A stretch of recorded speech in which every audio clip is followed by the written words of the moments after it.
जर गले गौरी के भाग्य हो, बर मिलले पगलवा।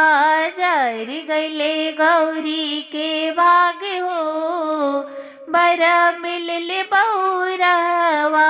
बौरा लो भाई गली शिव अड़े भांगी से, गौरा लो भाई गली शिव अड़े भांगी से। ना जन ली आगे के भाग हो, बर मिलले पगलवा। ना जन ली आगे के भाग हो, बर मिलले बौरवा। जर गले गौरी के भाग हो, बर मिलले पगलवा। नैहर में खाए गौरा खोआ मलाई, नैहर में खाए गौरा खोआ मलाई। शिव जी खियाई ले भांग हो, बर मिलले पगलवा। शिव जी खियाई ले भांग हो, बर मिलले बौरवा। जर गले गौरी के भाग्य हो, बर मिलले पगलवा। नैहर में सुते गौरा तो साक तकिया, नैहर में सुते गौरा तो साक तकिया।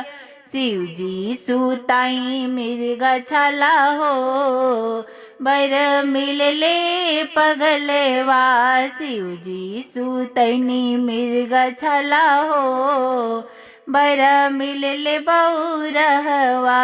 जर गले गौरा के भाग्य हो, बर मिलले पगलवा। हर में रहे गौरा कोठाया टारी, नैहर में रहे गौरा महलया टारी। शिव जी रखिले कैलाश हो, बर मिलले पगलवा।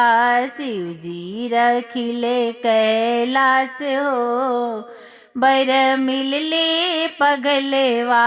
जर गले गौरा के भाग्य हो, बर मिलले पगलवा।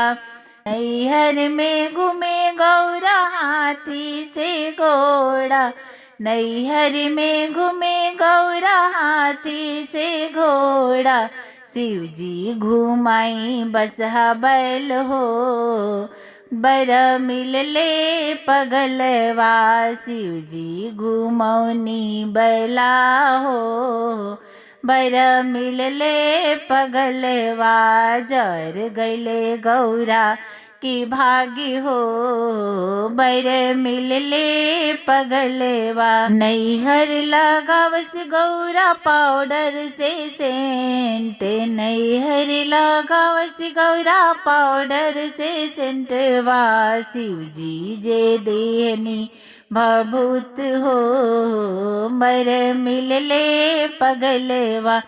शिव जी दिहानी भभूत हो, बर मिलले पगलवा।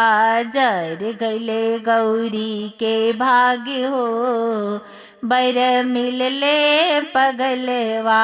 जर गले गौरी के भाग्य हो, बर मिलले बौरवा।